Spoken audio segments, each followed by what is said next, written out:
Imagine, the date points to October 1930. A small town in the middle of Nebraska. Herald has woken up early in the morning, gotten into his truck, and set off toward the town. He had been farming the same land and following the same route for many years. This time, there seems to be no different situation. He will just get a few supplies, withdraw $80, then return home. But as he approaches the bank, something is wrong. There are people in front of the door. Too many people. Voices are rising. Some are crying. Some are shouting. A small paper on the door. Closed indefinitely.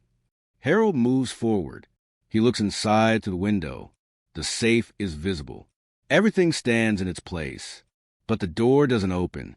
The man inside doesn't even look at him. He turns and leaves.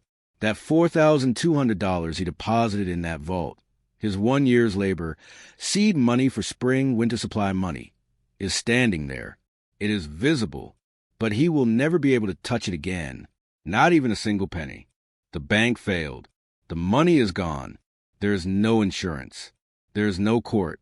No one is held accountable. In 2 years, 9,000 more banks in America will close in the same way. 1/3 of the money people thought they had will evaporate. No one gambled. No one took risks. They just deposited money. They trusted, and that trust ruined them. I want to ask you this question. Is this just a story left in the past? No. I want to make a very brief request. If you subscribe to the channel, we will all be happier. Anyway, let's continue with the video. Most people think of a bank as a vault. You take your money, leave it, it stays safe, and you take it when you want. The building is sturdy. The vault is thick. The state is under guarantee. What could happen? But the truth of the matter is a bit different. When you deposit money in a bank, you are actually lending to that bank. Yes, you didn't hear it wrong.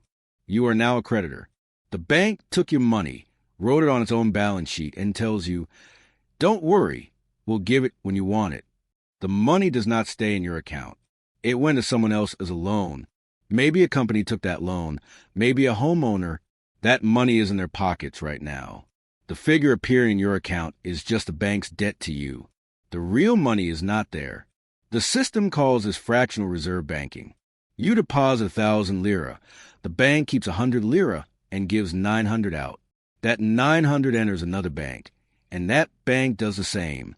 Thus, from 1,000 lira, 8,000 or 9,000 lira emerge within the system. Is this good? As long as the economy turns, yes. Credit flows, businesses grow, interests are paid, everyone is happy.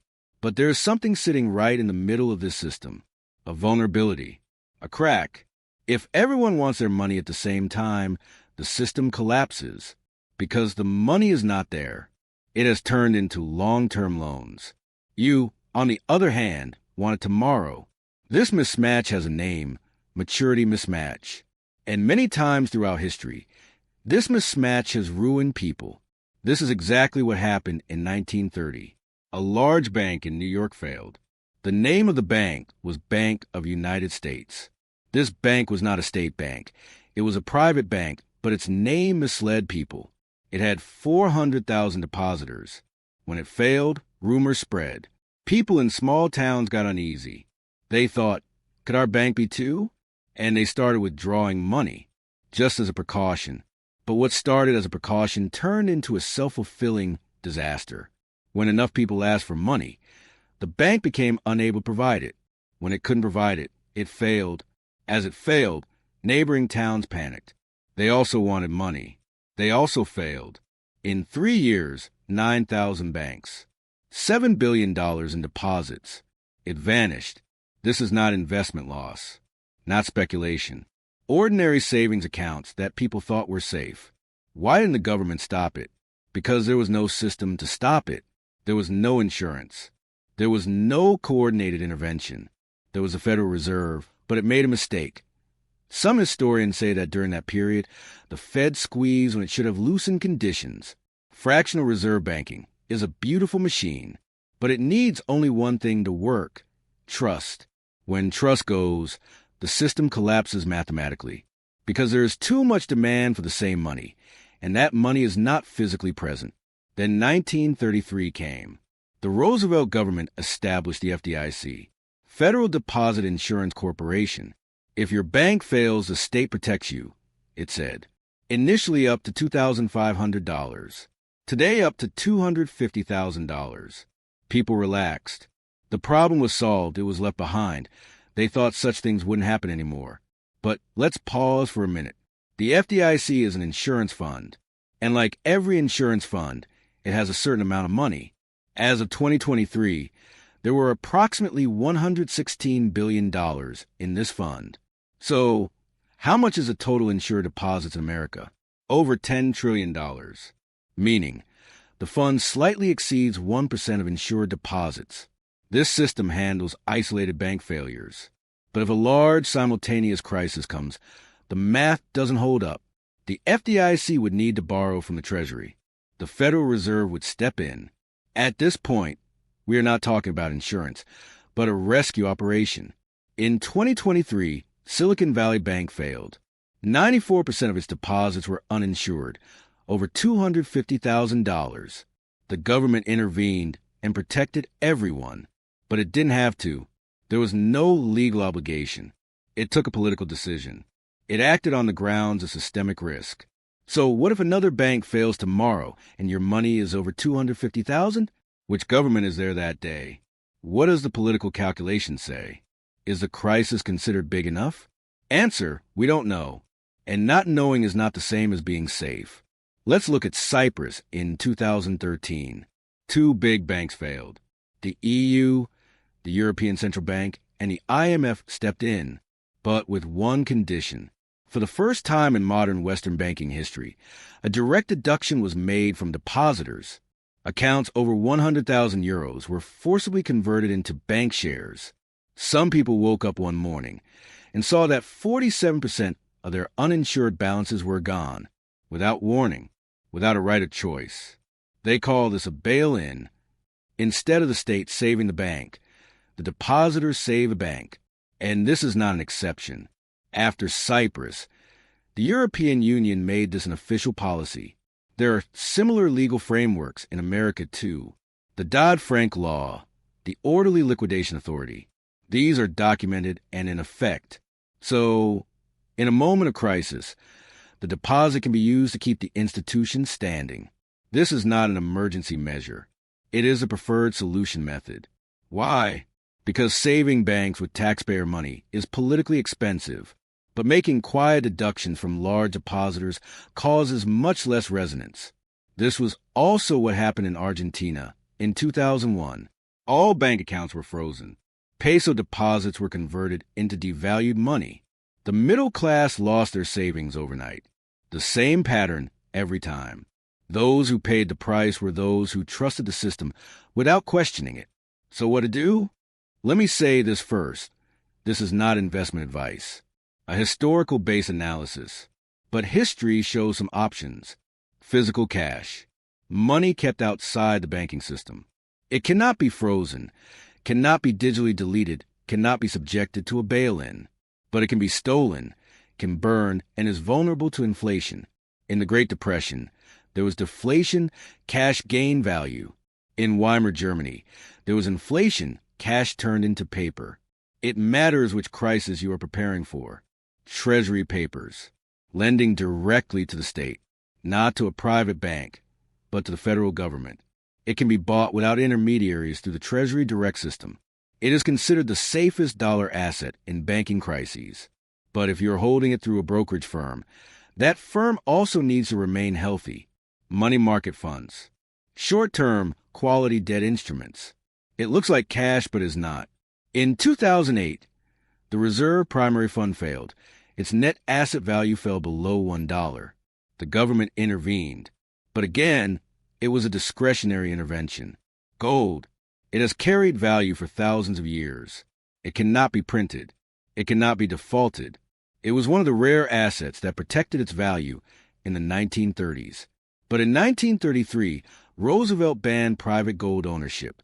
Citizens had to hand over their gold in exchange for paper money. This is real. Executive Order 6102. You can research it.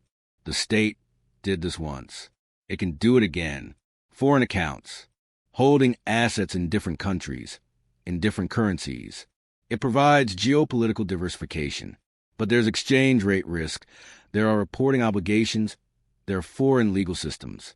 For Americans, foreign accounts over $10,000 need to be reported under FBR. Real assets. Land, property, tangible things. Not liquid. You can't spend the farm. But it can't enter a bail-in. It can't be frozen. In hyperinflation, it historically surpassed financial assets. In deflation, you might not find a buyer. There is no perfect option. Everything has a price. Cash loses to inflation. Treasuries can be hard to access. Gold can be confiscated. Foreign accounts get complicated. Real estate loses value.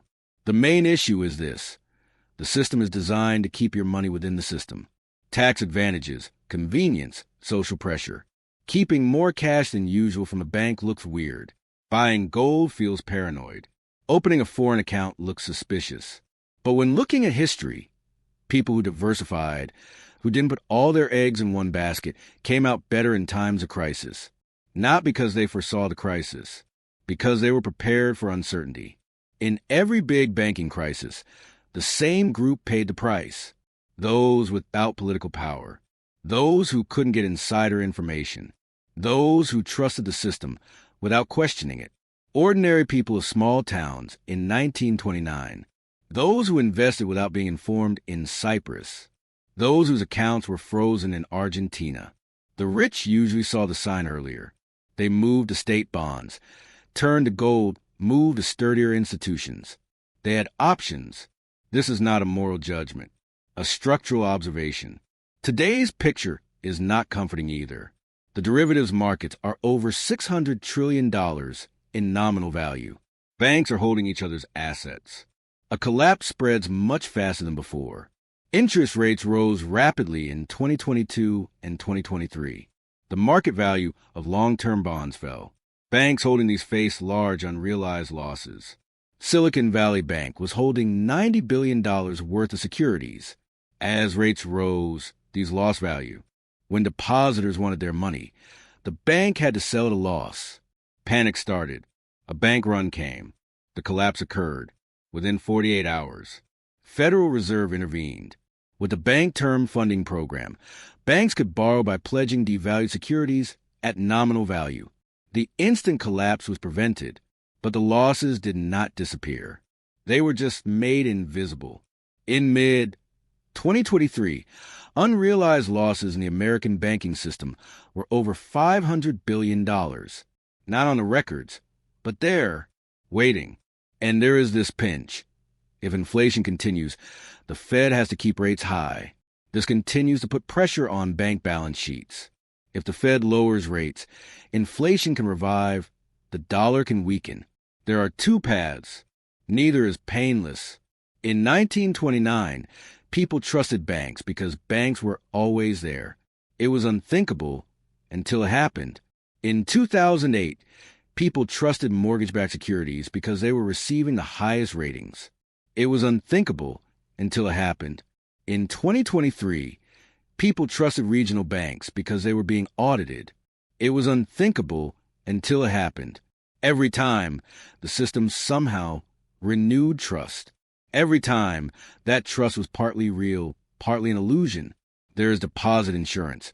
It has its limits too. There is regulation. It has its gaps too. There is a central bank. It has its restrictions too. The question is not whether the system is safe. The question is, under what conditions does it collapse? And what happens when it collapses?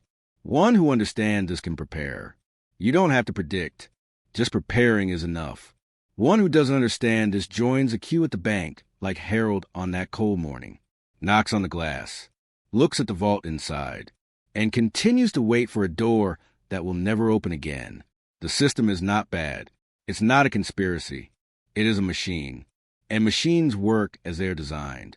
Fractional reserve banking creates credit, turns the economy, but it brings fragility along with it. When trust is shaken, the machine also breaks. The issue is not whether to trust banks or not. The issue is to understand what a bank really is in the system. A bank is not a vault, a counterparty, and counterparties can collapse. This video was prepared for historical and educational purposes. Does not include financial advice. I recommend you meet with a professional who is an expert in their field before making any financial decision. Thanks for watching. Don't forget to like the video and subscribe. Let's meet in other videos.